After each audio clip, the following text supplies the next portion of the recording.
Olá, a Associação Mato Grossense do Ministério Público está em processo de eleição, como nós vimos ontem. Ontem conversamos com uma das candidatas, hoje vamos conversar com o candidato Roberto Aparecido Tourinho, promotor de justiça, que é também candidato. São dois candidatos na associação. Essa eleição vai acontecer no dia 15 agora de dezembro e nós vamos conhecer um pouco aí as propostas da chapa Atitude e Participação. Muito obrigada pela sua presença aqui no RDTV, doutor.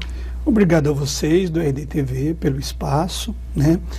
E sim, nós temos duas chapas concorrendo à MMP. Eu estou como candidato na chapa Atitude e Participação. Juntamente comigo está o Dr. Ezequiel Borges, aqui de Cuiabá também, da Promotoria de Defesa do Consumidor, na chapa como diretor de defesa institucional. Nós contamos também com um colega do interior, na qualidade de secretário-geral, Dr. Daniel Mariano, de Alta Floresta, e também a doutora Januária Dorileu, aqui de Cuiabá, como diretora de eventos. Dr. Décio Arantes é advogado e promotor de justiça aposentado, que representando os inativos, né, que também fazem parte da associação. Dr. Mauro Poderoso, promotor em Várzea Grande, na diretoria de esportes.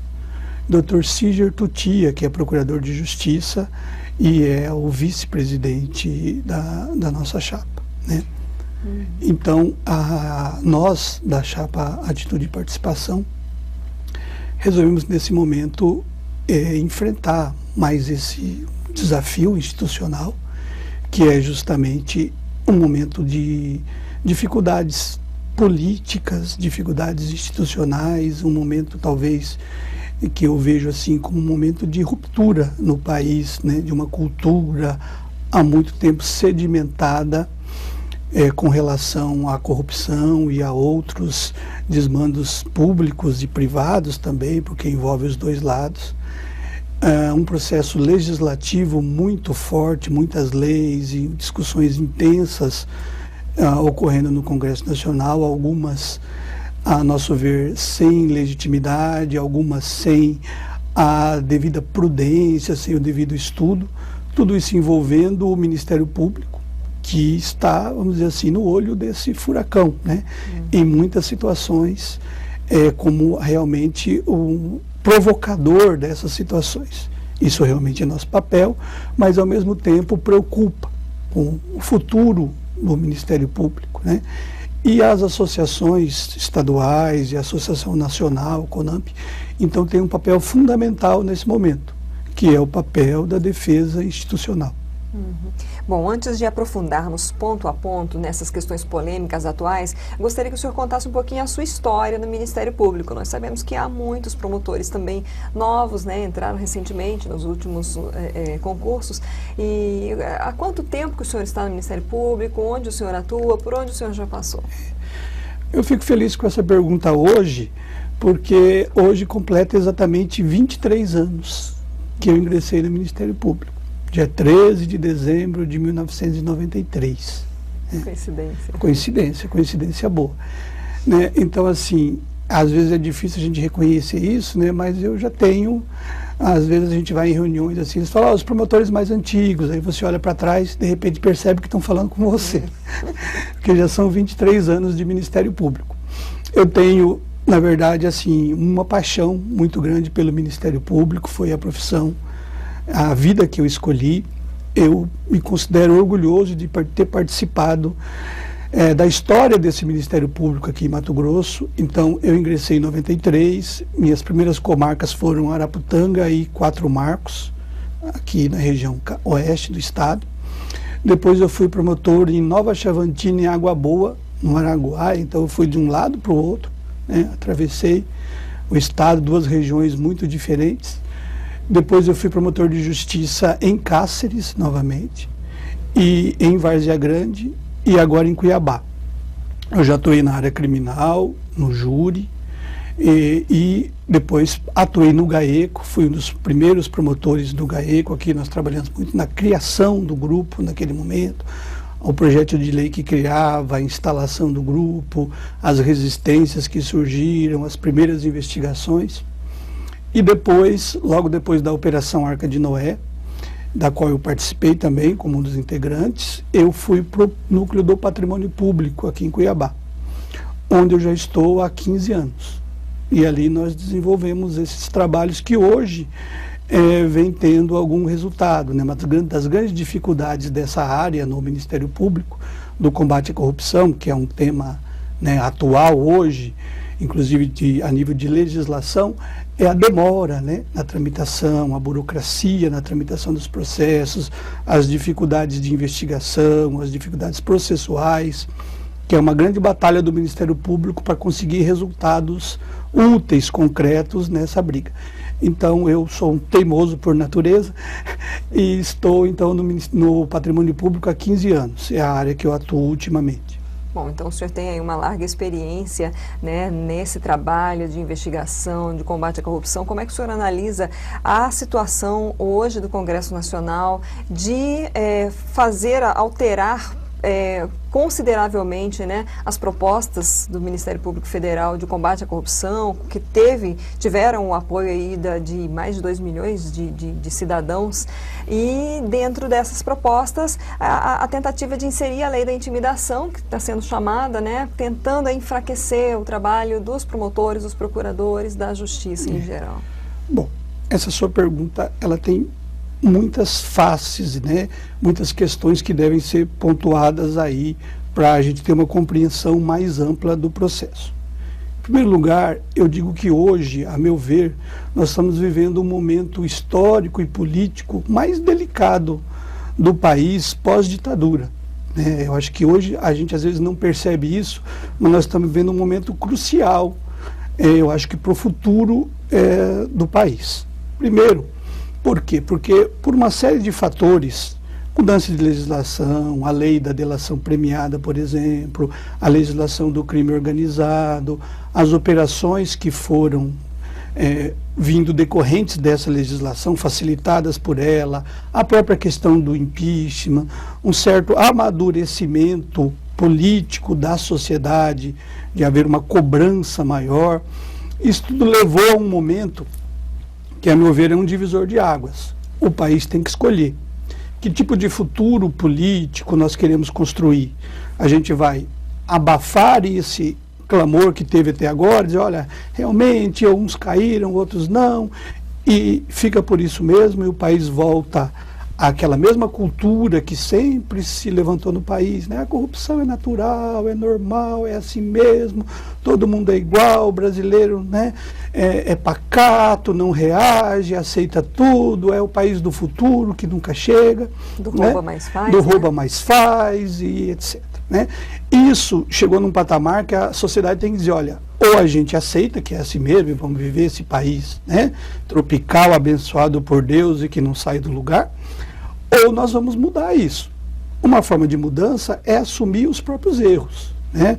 Nós precisamos de uma reforma política assim, fundamental, profunda e urgente, porque a gente está vendo de todas essas discussões que um dos grandes problemas da corrupção no país é o sistema político, né? A forma como ele está montado, engendrado hoje, ele favorece o caixa 2, né, o desvio, a corrupção. Então ele já nasce com esse defeito e depois isso fica muito difícil de você, no dia a dia, separar as coisas do interesse privado, do interesse público, do que financiou a campanha e do contrato público que vai ter lá na frente. Então isso tem que ter uma reforma política profunda, urgente.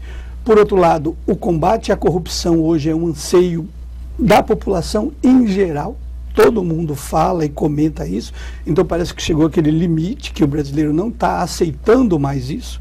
Agora, nós precisamos saber trabalhar esse anseio, né? Não basta você dizer, eu não quero mais corrupção. Muito bem, o que eu vou fazer para não ter mais corrupção? É claro que corrupção, assim como crime e desvios de conduta e desvios morais, são inerentes a toda a sociedade humana. Não é só a brasileira, né? O mundo inteiro, a toda a sociedade humana, isso é um fator inerente. Agora, existem níveis onde isso pode ser combatido, reduzido, em níveis de aceitabilidade disso, né? No Brasil, chegou ao ponto de você considerar, por todos os historiadores, estudiosos, etc., de uma corrupção mesmo endêmica. Alguns até dizem que ela é uma corrupção orgânica, que ela está dentro do organismo vivo da sociedade privada e pública do país, né? Então, isso é muito complicado. Então, não basta essa reação natural do eu sou contra. Você precisa ter, então, nesse momento, decisões que favoreçam esse combate à corrupção. É nesse ponto que a gente vê essa dicotomia entre o que a sociedade quer, de um lado, pede, e o que o Congresso está dando, que na verdade, em tese, são representantes dessa mesma população, eleitos, então, para representar e defender a vontade do povo, né? Que pela Constituição é de onde vem todo o poder emana do povo e em nome dele deve ser exercido. É claro que a gente não está dizendo assim que a opinião pública, que às vezes você também tem dificuldade de medir, de saber o que é opinião pública, tem que ser seguida a todo custo, né? Não é isso. Mas essa vontade declarada pela sociedade de maneira veemente, que vai ao encontro também do interesse público, do interesse social, da lei, da justiça, essa vontade tem que ser obedecida pelo Congresso. E é justamente o que nós não estamos vendo nesse momento, né? Me parece que as coisas estão tomando um rumo mais de autodefesa do que realmente de construção de uma legislação que ajude o país a suplantar esse dilema. É o que a gente viu, por exemplo, com a aprovação, na verdade, com a não aprovação, né, das 10 medidas contra a corrupção. Né? A gente viu um anseio todo, construindo-se um projeto de lei com medidas que visavam o quê? Facilitar, ajudar os operadores do direito, juízes, promotores, policiais, etc., advogados, a combater melhor e mais facilmente a corrupção. Isso era a ideia original das 10 medidas. Isso chega no Congresso e vira um pacotão, onde dessas 10 medidas quase nada ou muito pouco foi aproveitado, né? Inicialmente teve até um processo difícil de dizer, olha, vamos tentar anistiar a Caixa 2, por exemplo, que era totalmente, né, a inversão total de valores daquilo que a sociedade previa. Isso não vingou, graças a Deus, mas se aprovou também uma lei que foi muito aquém, mas muito aquém mesmo daquilo que era o anseio popular e o anseio, principalmente o anseio dos trabalhadores, dos operadores do direito nessa área. A gente vê a dificuldade que é. Eu tenho processos que, como promotor de justiça do patrimônio público, eu ingressei com ações civis públicas de casos de corrupção em 2003, que até hoje estão na fase inicial do processo. Né? Isso é uma coisa absurda. Por quê? Porque você deixa... Imagine se uma pessoa dessa, eventualmente, fosse conseguir provar no processo que ela era inocente. E não é impossível. Né? A gente não pode partir da premissa, o processo contraditório existe para isso. Você tem indícios de que houve uma irregularidade, qual que é o papel do Ministério Público? Levar esses indícios até o Judiciário. A pessoa vai lá, olha, não é bem assim, ela pode ser inocentada. Tá? Então existe esse lado. A pessoa pode estar décadas respondendo a um processo, vamos dizer, podendo ser inocente. Por outro lado, um peso maior ainda, você tem a sociedade que acaba convivendo com uma pessoa corrupta, desonesta, exercendo cargos públicos por décadas, com um processo pendente de apreciação na justiça. Quer dizer, esse é o absurdo que a gente vive. Então a gente precisa de legislação para modificar isso, para ajudar e não para atrapalhar. Né? E nós acabamos recebendo um pacotaço ali que, em vez de ajudar, vai atrapalhar. Essa lei da intimidação, como está sendo chamada, o senhor acredita que ela vai passar, ela vai prejudicar muito aí o trabalho do Ministério Público e da Justiça? Olha, eu já disse aqui que sou uma pessoa teimosa, né? Mas além de teimoso, eu também sou um otimista por natureza. Não aquele otimismo clichê, né? Que acredita, não, que deixa tudo a cargo do destino, não. Aquele otimismo de quem realmente acredita na possibilidade de uma mudança. Eu não acredito que hoje exista um cenário social, político, jurídico para aprovação no Senado daquela lei como ela passou pela Câmara. Né? Hoje também nós temos que deixar bem claro para a sociedade em geral, porque está se vendendo muito aí na mídia e nas redes sociais, etc., que a reação dos juízes e do judiciário e do Ministério Público, dos promotores e procuradores da República, é porque a gente não quer se submeter a controles sobre eventuais excessos praticados. Isso não é verdade, né? É uma absoluta inverdade. O que a gente busca hoje? Já existem, é claro, leis que combatem eventuais abusos. Essas leis podem ser melhoradas? Podem e devem. Eu, como promotor de justiça, como candidato a presidente da associação, dou total e restrito apoio para mudanças legislativas nesse sentido. Agora, essas mudanças legislativas no sentido de coibir, ou de aprofundar, ou de melhorar a legislação de abuso de autoridade, por exemplo, elas têm que ser feitas de maneira correta, né? Com uma discussão ampla, com um estudo adequado, com o chamamento da sociedade, das organizações, das instituições para discutir isso e você chegar a um projeto maduro para a polícia. Não como foi feito lá, uma emenda de madrugada, na calada da noite, pegando um projeto de lei de 10, 15 anos atrás, parado lá no Congresso, desatualizado e joga. O que aconteceu? Por que a reação?